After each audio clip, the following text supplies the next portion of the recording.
Today's topic is the future of financial services, and we have a feature guest speaker from Forrester, Oliwia Berdak, as well as Sonia Kotros from Content Stack. I am so excited to introduce Oliwia, who is Vice President and Research Director in Forrester's Financial Services practice. She leads a team of analysts focused on the impact of technology on the customer behaviors and expectations in financial firms' business models. She's helped digital leaders respond to these challenges and adapt to their companies for the digital age. And Sonia Kotros, who heads up our product marketing globally for Content Stack. Sonia brings 2 decades of industry experience in the areas of marketing, business development, and services. So, Oliwia, without further ado, the floor is yours. Great, thank you very much. Thank you for the invitation and the opportunity to share some of our latest research on financial services, business and technology priorities and how we envisage the future of digital experiences in financial services. So I have to start with one topic that I'm sure is on everyone's mind, and that is COVID. And I think COVID has been in general, of course, the dominating force this year. And when I talk to a lot of financial services firms, they often ask how we think the future will change and how they should be prioritizing some of their actions over the next year. So clearly COVID is top of mind. But one thing that I always respond is that actually in financial services, COVID merely accelerates some of the existing trends as opposed to drastically changing them. So that means, for instance, that all these trends that you're seeing across customer, competitive landscapes, economics or regulation have not drastically changed. For instance, on the customer side, we have been seeing for a while a decrease in trust for traditional institutions. And the fact that consumers are now placing their trust with startups and platforms. Many of you are familiar with fintech brands such as Monzo or Revolut. But of course, it's also the question of the tech titans like Amazon and Google, and increasingly their role in supplying financial services products to customers. So the kind of the gravity of financial services institutions now has less meaning for consumers. So that's one side. Of course, that means that the competitive landscape and the competitors that financial services are up against has now drastically sort of increased because in addition to more traditional financial services firms, all these incumbents are now also competing against fintechs, insurtechs, and tech titans. And that is leading to a fragmentation of the value chain and the emergence of marketplaces where consumers can increasingly pick and mix financial services products that someone else offers to them. And the types of players like Starling, for instance, have now created a marketplace of products to give that option and convenience to consumers. The economics, of course, is not to be neglected. We do see a long tail of COVID-19 in terms of its impact. A lot of financial services firms, particularly banks, have set aside giant amounts of money for loss loan provisions. The defaults haven't yet happened at a scale that we expected, but of course it's early days and we do think that there's a delayed effect and a lot of it will come to bear in 2021. Despite that, I mean, we've had a pressure on existing business models and financial services for a while now. In Europe in particular, the impact of low interest rates on insurers and certainly on banks has been there for a while, and COVID-19 has just made it worse. And lastly, just to discuss a little bit regulation, I think open banking in particular, which started in Europe but has expanded rapidly to other geographies, is changing the business models out there and leading increasingly to open finance, the free flow of data. But we're slowly seeing similar trends also, of course, in pensions and insurance, where there is a greater focus on how consumer data can be shared. And lastly, COVID-19 has made a lot of us think about sustainability. and how that might change in the future. Amongst all the political leaders and business leaders, this mantra of build back better is increasingly getting a lot of attention because people are keen to well, if you're an optimist, rebuild a better world after everything that has happened this year. So all of these trends, I think, have been there pre-COVID. They just ended up being accelerated slightly. One thing that I want to share with you is the impact of COVID-19 on consumer behavior. I mentioned that there has been a bit of a digital acceleration in what customers have been doing. So this comes from Forrester's data, where we fielded a few different surveys around the beginning and then later in the middle of the pandemic, just to see how much COVID-19 was changing consumer behaviors. So I've pulled data for the US, UK, Italy, and China. And as you can see here, there has indeed been a change in behavior. So for instance, the largest change that you can see here is the fact that consumers are now accessing their financial accounts online on the computer, but we're seeing similar trends across mobile, for instance. So COVID-19 has forced consumers who either couldn't get to the branch, a lot of branches stayed open across countries because banks were deemed necessary and essential services, but a lot of the bank branches shut down or operated reduced working hours. Customers couldn't get through to the call centers, which were swamped. So that forced a lot of customers to basically use digital services to access their finances.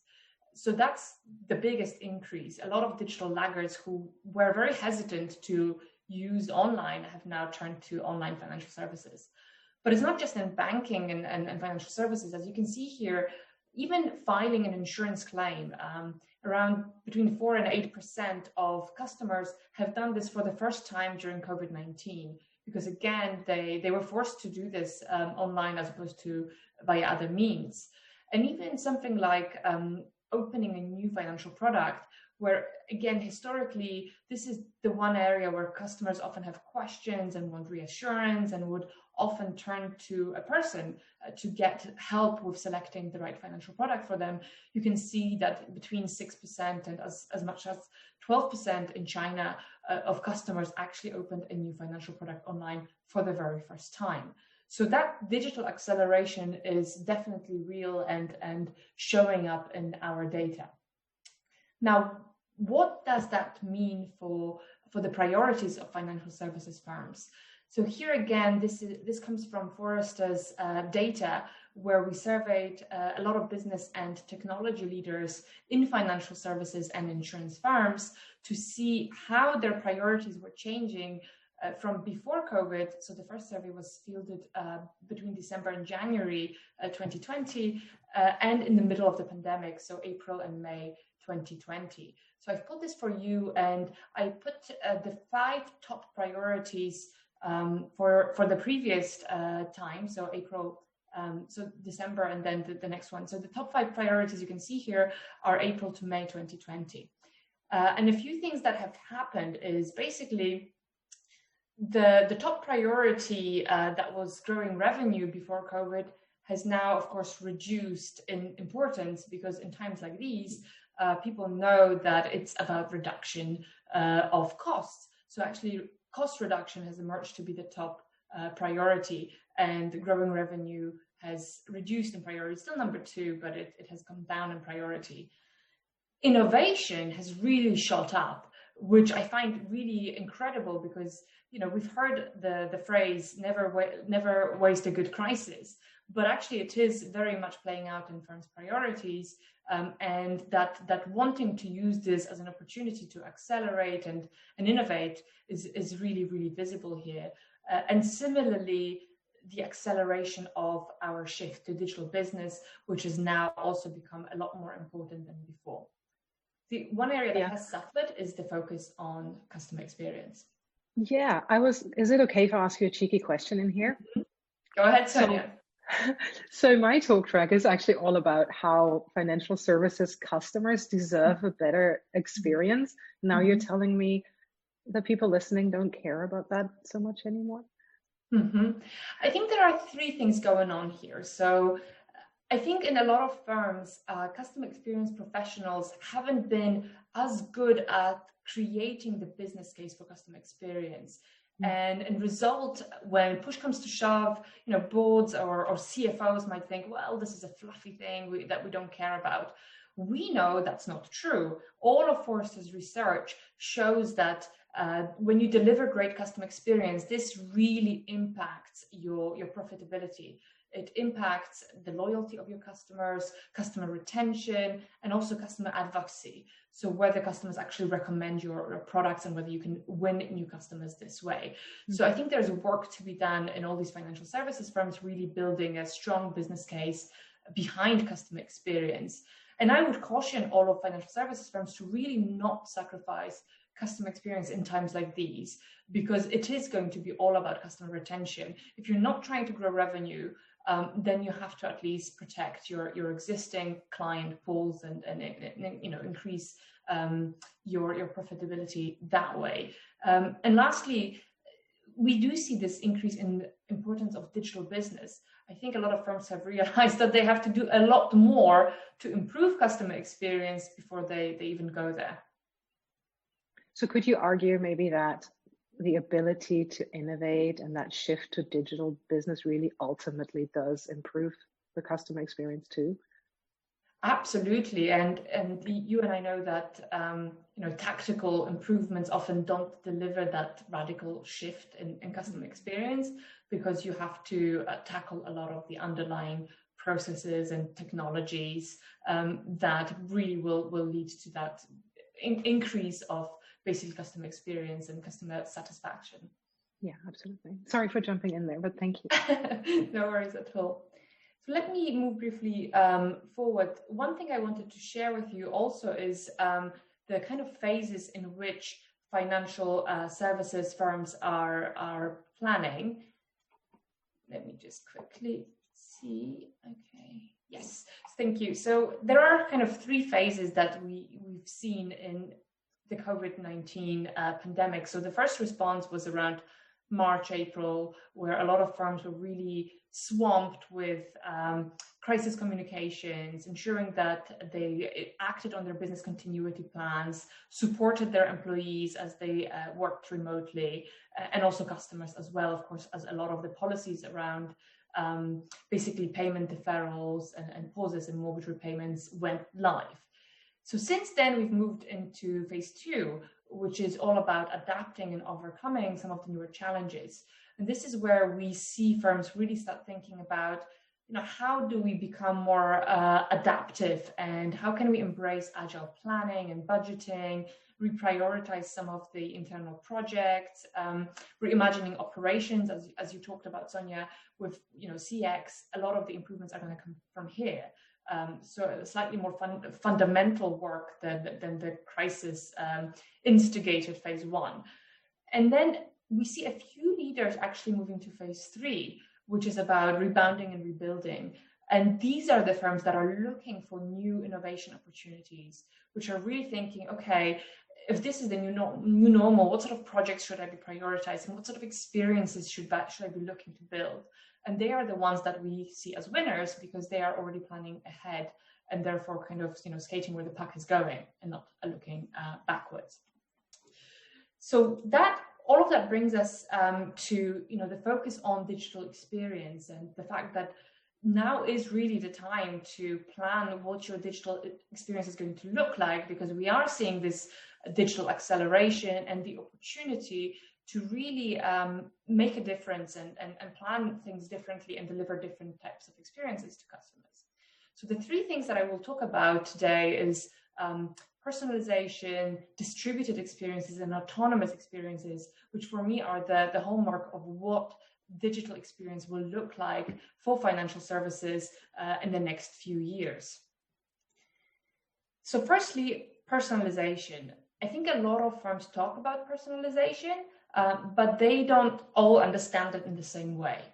And if digital channels are indeed going to become the main way in which customers engage with firms, we really need to think about how to inject that emotional connection and that emotional touch that typically comes with human channels into digital experiences. So I think a lot of firms can do plenty of things here. So this is about using data to differentiating and personalizing experiences. But what it isn't is, for instance, just kind of generating the next best offer. Because when I say personalization, I know that a lot of financial services firms, particularly sort of the marketing departments, often think, this is the next best offer that I can give to my customer. Of course it's tailored. Well, it may well be tailored, but that's not what we mean by personalization. We really mean sort of the next best action or conversation.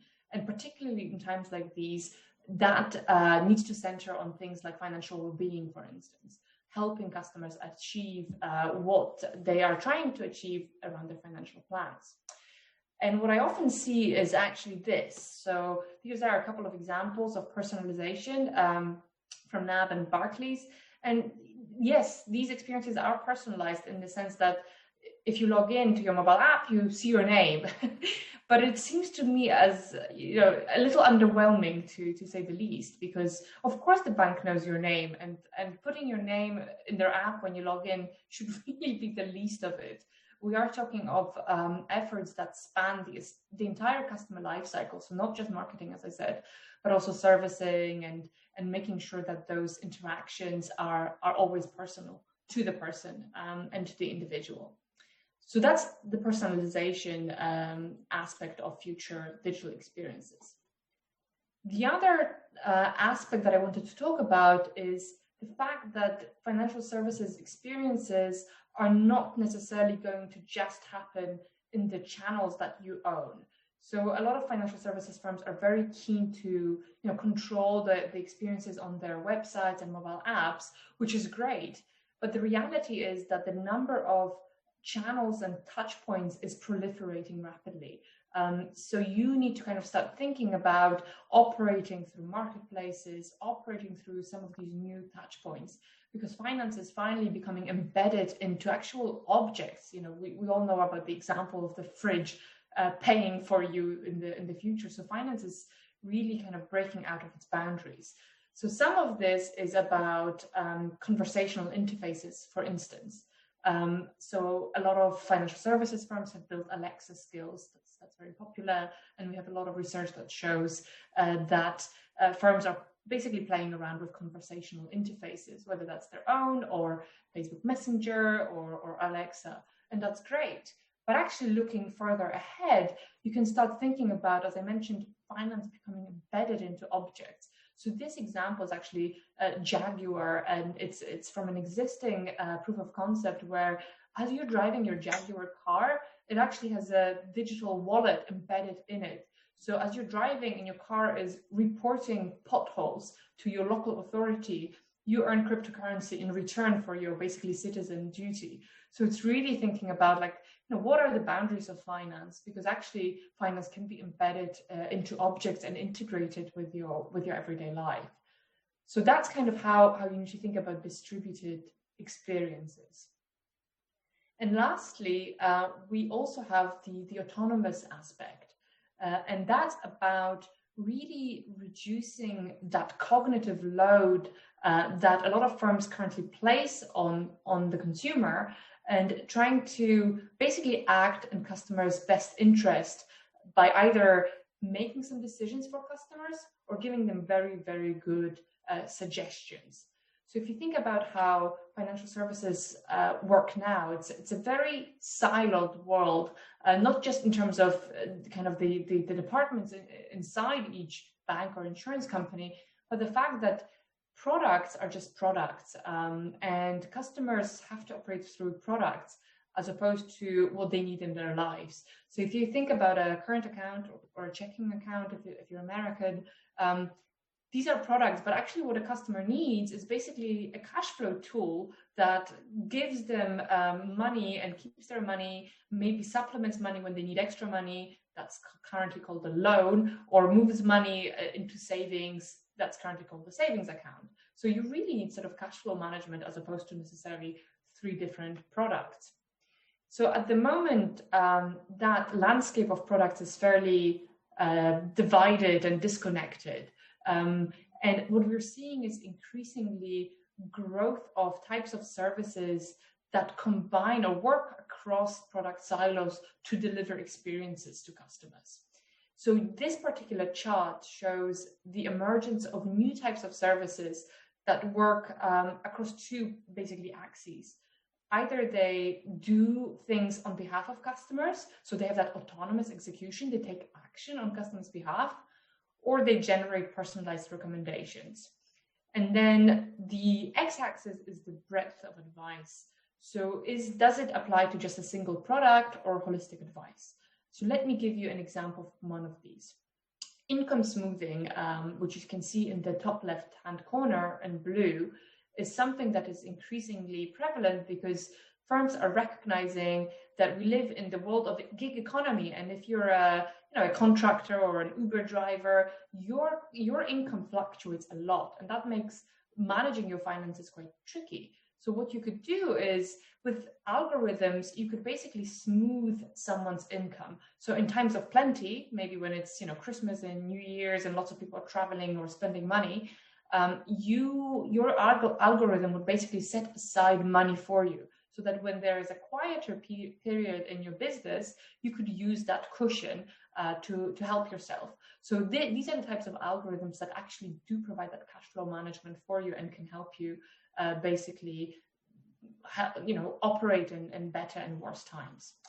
So this is kind of the direction that we're going into, and I think the holy grail here is that personal financial assistant that would work basically autonomously on your behalf and across different products. And we are seeing already glimpses of this now in terms of existing products and services that financial services offer. So the example here I've got is Capital One's Eno. So this is a virtual assistant that is constantly running in the background and basically looking at your transactions and spotting any inconsistencies and looking out for you. So in this instance, it asks you, did you mean to tip 156%? Probably not, even if that pizza was delicious. So it kind of spots things that are a bit odd and lets you know that maybe you've spent more than you wanted to, or maybe your subscriptions are coming to an end and you want to cancel them, or your trial periods. So it's your own virtual assistant that manages your finances. So this is already very much on offer to customers, and the direction that we see financial services taking. So if all of this is true, and the future of digital financial experiences is personalized and distributed and autonomous, what should you do? I think at this stage you can take sort of three actions. I think you should definitely plan for distributed experiences. So if your experiences are going to be distributed, you need to design content or experience fragments that can be deployed anywhere. So you're designing not just for humans, but often for machines, for algorithms, because those experience fragments will be used by those algorithms to deliver autonomous finance services. So that's number one, plan for distributed experiences. Number two, you also have to plan for constellation architectures. So not sort of monolithic systems, but actually an architecture that enables those connections between your own banking platform, other firms' platforms, software as a service capabilities, and whole sort of banking application ecosystems, fintech and otherwise, that assemble hybrid solutions that serve your customers, but also your own employees, because that allows you to bring a lot more capabilities and combine them to your advantage. So that's number two. And the third one is, and this is a big topic, investing in data and analytics capabilities. Because without that, we cannot start offering those personalized experiences where data is inaccessible, or lives in a giant warehouse and is not accessible, and it cannot be operated on. I mean, we're talking here about real-time experiences. So of course the data has to be equally accessible and real-time as well. So those are the three things. And I'll stop here and I'll hand over to Sonia, who can share more with you on this topic. Thank you, Oliwia. That was super interesting. And financial services firms certainly have their work cut out for the next 12 months, don't they? So let me tell you a little bit about how Content Stack as a next generation content management system, as a content experience platform, can help you with this. And I wish we could tackle all of those challenges that Oliwia just spoke about. Sadly, we cannot, but we can help you in each of these in a very unique and new way. But who is Content Stack? Content Stack is, if you're a technologist, I'll say we're microservices-based, API-first, cloud-native, SaaS, CMS. If you're on the business side, and that was just mumbo jumbo just now, fret not, I'm going to talk a little bit about the actual business motivations and the business benefits that our financial service customers have seen. I firmly believe that your customers are ready for a better experience. I think Oliwia has outlined greatly what that can look like. Let me tell you about how a content management system of that new breed of SaaS technology can help you here.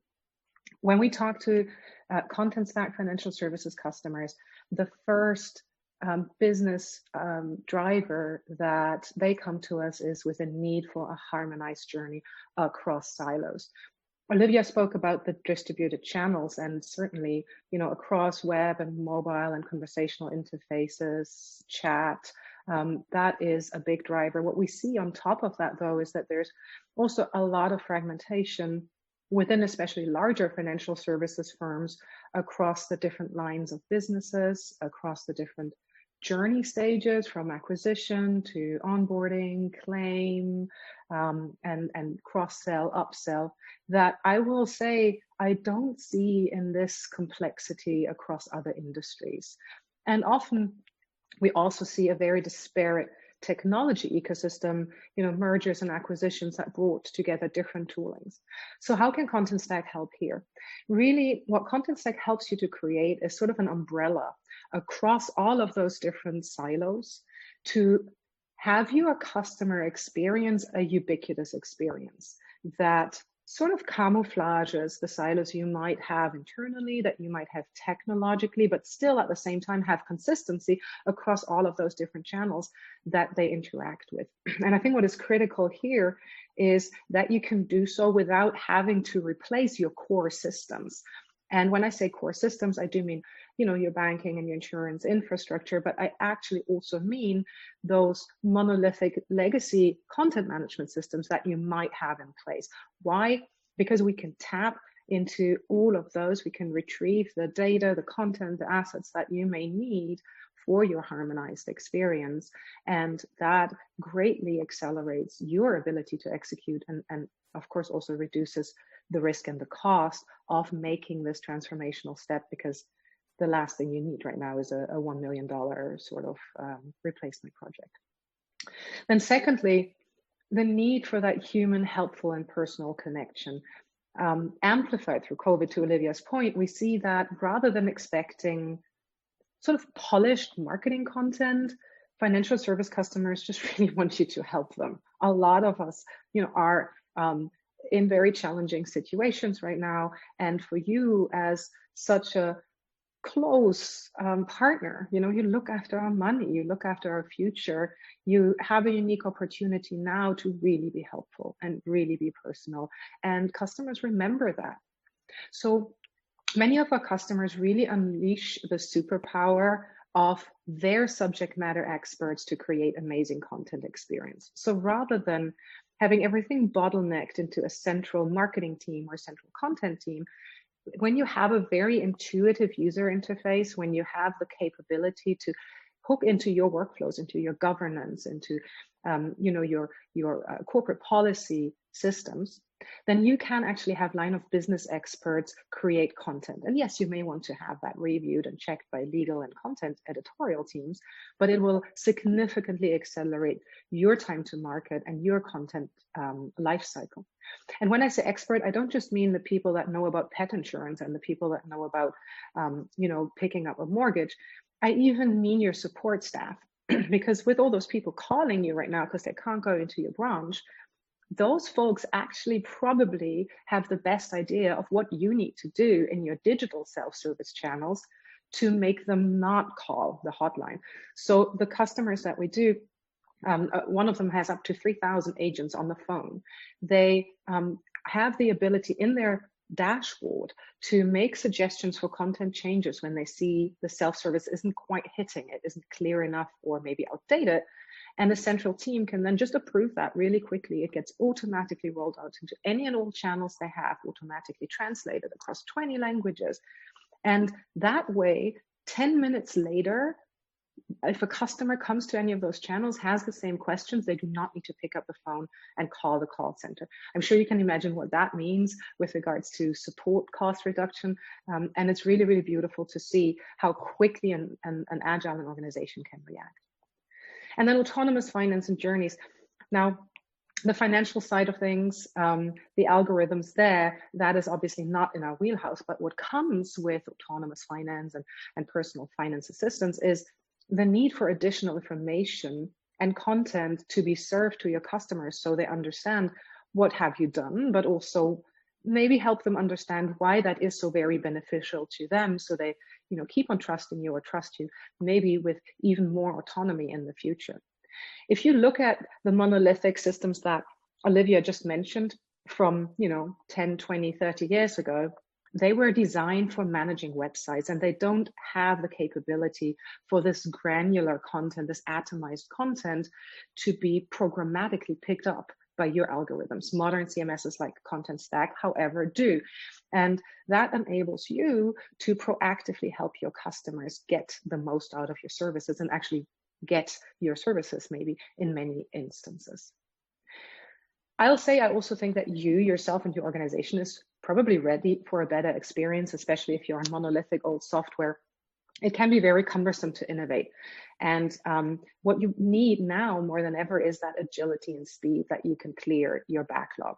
Old systems where you may need to duct tape stuff so it works with your new initiatives, they slow you down, and that shouldn't be the case. Technology should enable you, should help you to match the speed of your customers and ultimately outpace the competition.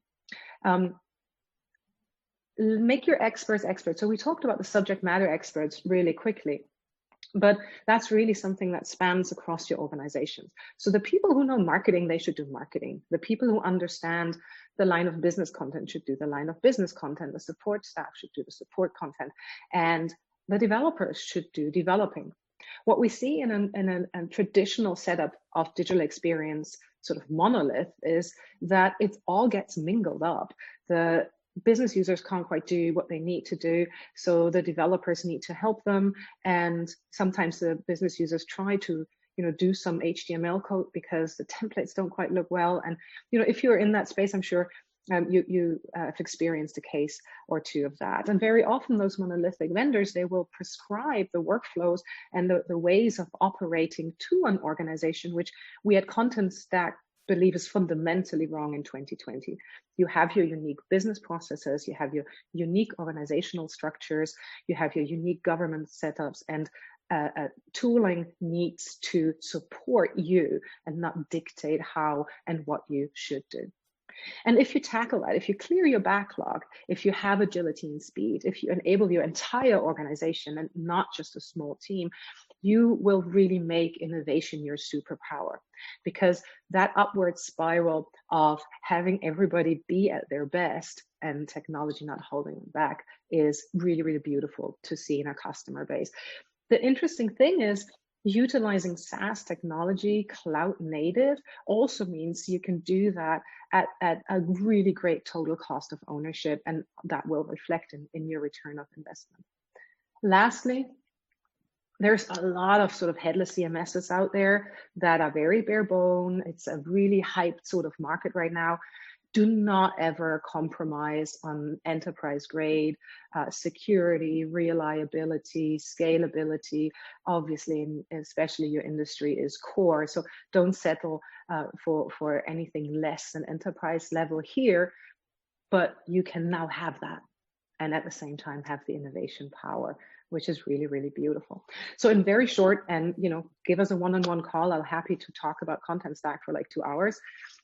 Content Stack is that core content hub that taps into wherever your data is. This can be your own system. This can be homegrown systems you might have had for 20 years. As long as there's an interface, it can tap into it. Other CMSs, digital asset management, customer data profiles. It can help your business and technology teams to really, truly collaborate and cooperate across your major digital initiatives. Crucially, for your end customer, all of that complexity is camouflaged into one beautiful, harmonious journey.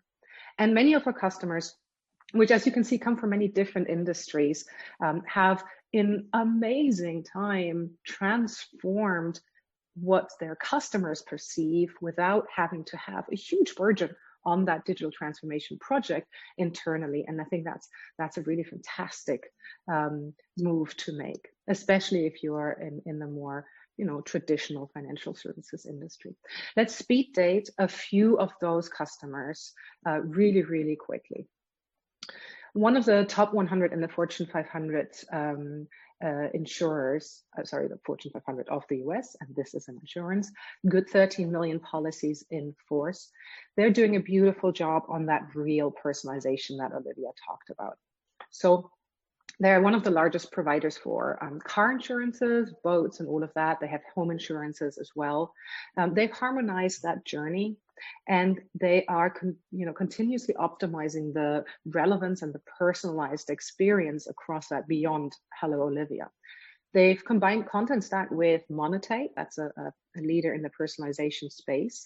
But more important than that is they have also brought together several sets of data services next to their own customer data store to understand information around demographics, household composition, income brackets, gender, and all of that, so that they can already start being more relevant at the first touch and any new customer that interacts, and progressively as they understand more also about the behavior, about the preferences when you log in as a customer. All of that data that is available in this organization will be added to the personalization mix. They're continuously testing. Anything and everything you see on the web and mobile properties is continuously A/B tested. And that informs, of course, the optimization from a marketing perspective, and the ROI figures there are really fantastic. But also what it does is it informs the portfolio management and the product teams to understand what does resonate and what doesn't, and where do we have opportunity to actually work on our portfolio. So it's a lot of insight into the program management flowing back as well. Then RSA Group, they're headquartered in the UK, I think really close to you, Oliwia, but operate globally with a good 9 million customers. Very, very disparate backend technology, and the need to harmonize across acquisition, quote, buy, claim properties was really, really urgent. They've done a beautiful job of doing that today for pets, home, and motor. If you want to try it out, get a policy. What is interesting is that, like I said earlier, they didn't need to re-engineer their entire technology stack. They did put the subject matter experts in control, and the additional benefit of that was that indeed the developers who previously had to still manually do stuff on mobile, for instance, were freed up to really focus on innovating the experience. And again, this is this upward spiral. That's just beautiful to see. So I must add here something, Sonja. So I'm actually really delighted to see RSA on this list, because Forrester has just completed our evaluation of customer experience quality of all the major European insurance brands for home and car insurance. And actually RSA came top, and it was one of only 2 brands in the whole of Europe that actually achieved a good customer experience. Everybody else was okay. So obviously the quality of their experience is really, really very good. That is awesome. That makes me want to giggle now for a few minutes about we don't have those. That's fantastic. So if you're a European insurer, there you go. There's your new benchmark. Fantastic. Do they know already? Yes, they do. Oh, they do. Okay, cool. Otherwise, we could have told them now. Fantastic. So yes, customer experience, super important. And as Oliwia just testified, it works. But there's also your agents and your internal support staff. So a customer of ours, the Farm Bureau of Michigan, North American insurer, they use Content Stack to bring in sync the communication with the self-service models to their customers, but also their agent network at the same time, or a little bit ahead of time actually. And the beauty of this is that they enable their agents to follow up with self-service touch points and proactive outreach they may be doing to the customer base. The agents are always in the know. They're still the experts. There's never oh, we didn't know headquarter did that situation. And rather than cannibalizing each other, the self-service model and that agent-driven model are actually helping each other. Really, really interesting use case, ensuring that brand consistency. And again, with that mindset of actually, helping the customer rather than having here competing business models. And then lastly, Ellie Mae, who I'm sure most of you will be familiar with, a fantastic fintech organization. They've used Content Stack for quite a while for their digital experience. They've seen almost doubling in their content publishing velocity, almost half the development cycle at the same time, which is great figures in itself. But what I want to tell you about is a very concrete event that happened in March, early April. They were just getting ready to launch their big annual Ellie Mae experience event when, as you know, COVID-19 hit us. But at that time, we weren't quite sure what was going to happen. Is there going to be a lockdown? Will we be able to do this event in a few weeks in person? And if you're like me, I still believe like in a fortnight, COVID is over. I'm kind of starting not to believe that anymore. But what this team was able to do was, someone in the room said, maybe we should prepare for the fact that we have to cancel our event. And someone else said, maybe we can pivot to digital. From that moment, they had 6 weeks to do that, and they did. The core engine underneath this event ran on Content Stack with all the video content for the speeches. And in 6 weeks, they managed not just to set up that infrastructure, but to record all the speeches, to get all that interaction design happen, to, inform all of their customers. And the end result was they had double the attendance than the attendance for the actual in-person event would have been.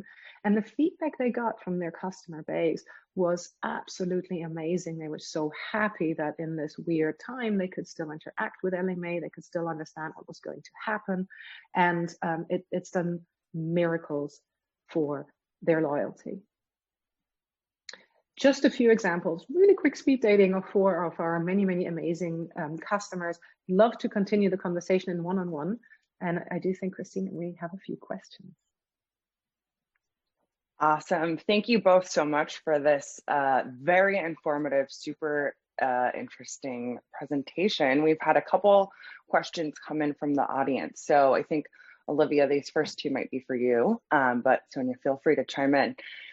Is it safe to say that customer experience in financial services has always been reactive and pseudo-proactive, not curative?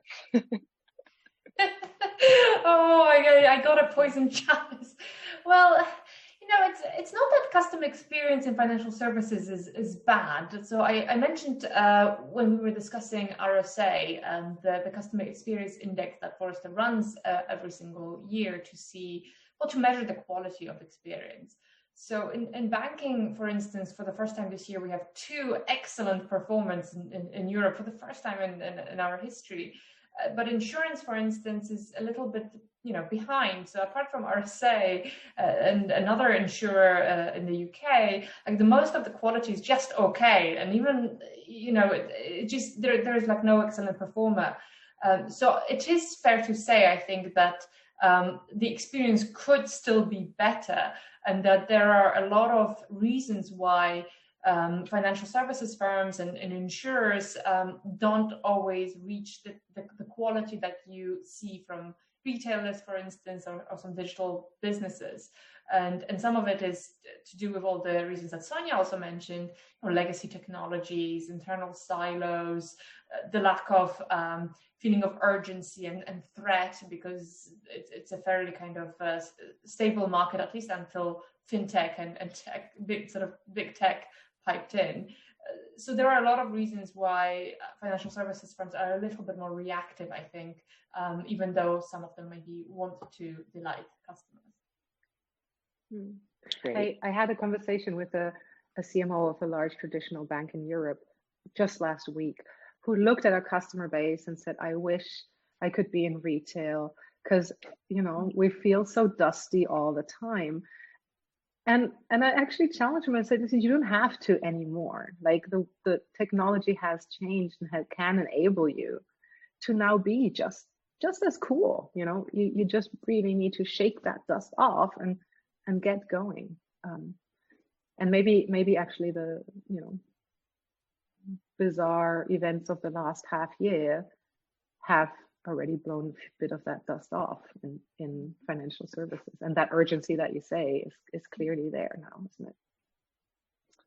Speaking of cool, Sonia, we had 2 questions come in around our thoughts on Industry 4.0, primarily driven by IoT, impacting financial services when it comes to autonomous content creation and rendering, as well as machine learning and AI. Do you want to go first, Oliwia? Yes, I'd be happy to. So IoT in financial services has different sort of use cases. In banking, there's been less of it. I mean, we do see some applications around, for instance, asset-backed finance. So I think heavy machinery and the move to maybe leasing and kind of subscription types of models where maybe finance is bundled into the product, as I mentioned, embedded in those objects. Or for instance, of course, for insurance, there's a lot more use cases, whether that's sort of usage-based insurance or basically claim prevention rather than talking about helping clients deal with claims. You're trying to prevent claims by spotting a water leak or something to do with geofencing of cars. So there are a lot of potential use cases. I don't think many of them have gone really, really beyond sort of pilots, proof of concept, and they haven't been hugely widespread. But I do think it's a huge potential. It's just a matter of changing and innovating some of the products and services, certainly changing the underlying tech stack, because you do need something that is event driven if you're going to build those types of services, in very different way of managing data and of course your own resources, because if there is a water leak, what do? You need a response service that will respond to obviously the data that is coming in. Mm-hmm. Yeah, and from a content perspective, because I'm certainly not an Industry 4.0 expert, but from a content perspective, that automation that you need to trigger serving up information based on events, that really again demands for a technology under the hood that is able to be event driven, has those open interfaces that the devices and the sensors and the displays can tap into. I would love for my vacuum cleaner to tell me and automatically purchase when the dust thingy is full, and that automatically gets off my credit card or something like that. But I think that's still quite a ways away, isn't it? Mm-hmm. Definitely. We've talked a lot about how to leverage, our folks who are the experts, and how that should inform kind of, the digital technology landscape.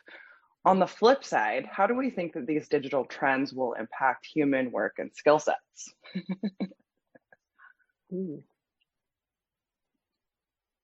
Okay, so I think here again, this is a scale, right? Or if you think about even autonomous finance, we've borrowed the principles of autonomous vehicles, which is like different stages of autonomy. So with automation, a lot of the initial sort of implementations involve augmentation. So they do not automate human workers fully, at least not initially, because the confidence that we require from autonomous systems actually usually surpass humans. So we accept that humans are going to make some mistakes, and they do. But from sort of autonomous systems, we often demand 100% certainty, and we're certainly not there yet. So I think initially we're expecting augmentation, where, for instance, if you're if you work for a claims processing team, maybe the algorithms basically pre-analyze the evidence for you and suggest something, and you just review and approve. Or they triage the claims and say, okay, this one is a complex one, it does require a review by a human. So I think some of the skills that requires is working with machines, right? Working with machine workers, understanding how to manage them, shall I say, and what to expect of them.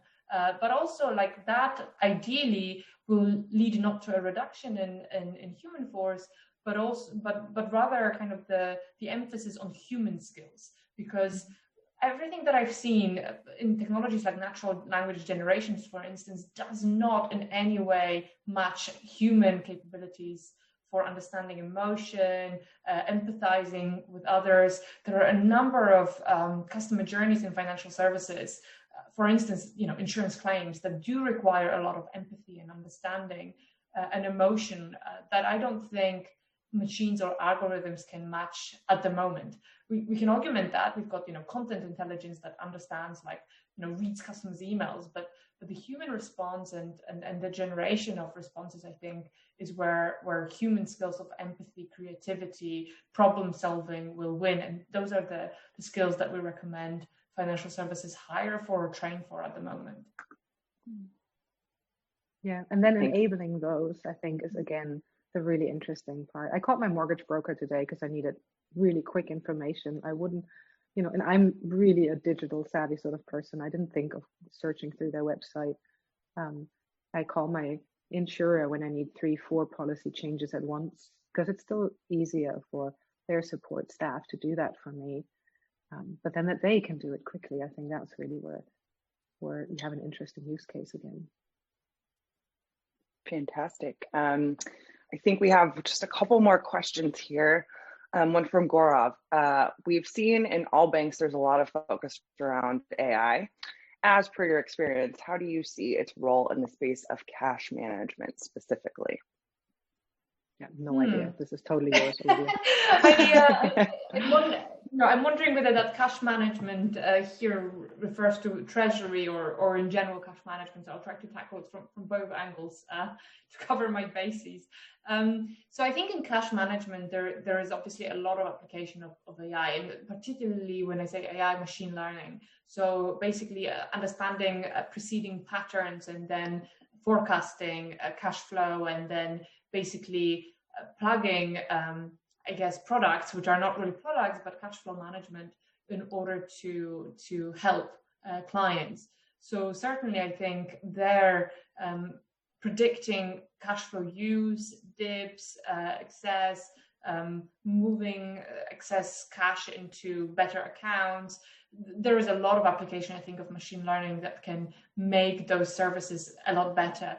Or even just using machine learning algorithms to spot unusual patterns of behaviors, understanding fraud, any kind of anomalies. I think there is a lot of potential.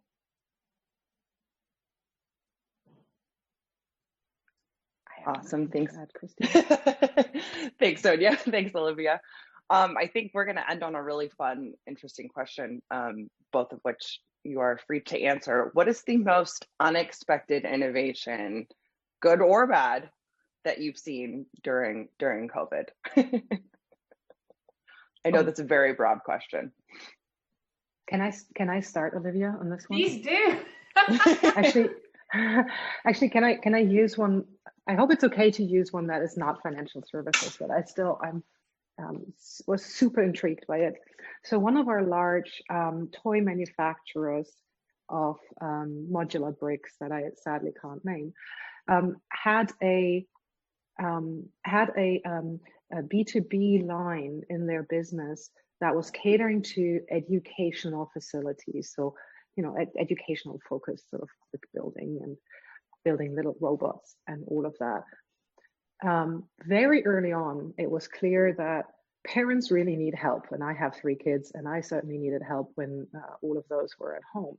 So they shifted their B2B practice into direct consumer in a matter of literally days. And it is really interesting because that is very pricey toys. Like the normal ones you get from like $10, we're talking like $100 plus. But desperate parents pay $100 plus to entertain their children and make homeschooling easier.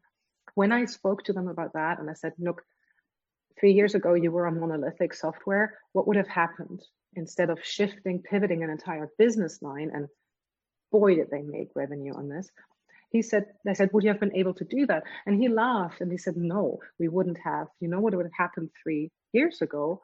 We would have just, you know, our website would have died. We wouldn't have been able to do any business at all, because the peak times that we have experienced during the early COVID school lockdown times, we could not have catered to before even, let alone think about how to proactively help parents and children in this strange time. I thought really, really interesting. I'm sorry it's not financial services.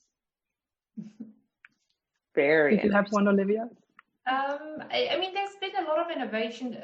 It's not like moonshot innovation, right? Like most of the efforts, as I said, in the last few months have been just to deal with the sudden demand on for, you know, COVID loans or customers. So there's been a lot of digital signatures, identity verification, that kind of stuff that needs remote capabilities, and a lot of chatbots actually that answer any kind of COVID inquiries.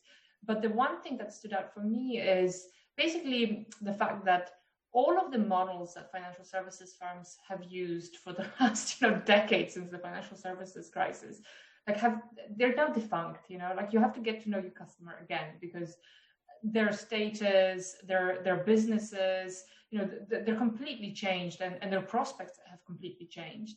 So I've seen, for instance, one firm in the UK, Oak North, so a business lender, adopt basically a COVID-19 sort of risk rating and an index, and that takes into consideration so many new data sources and basically all these new variables that look at someone's COVID-19 prospects.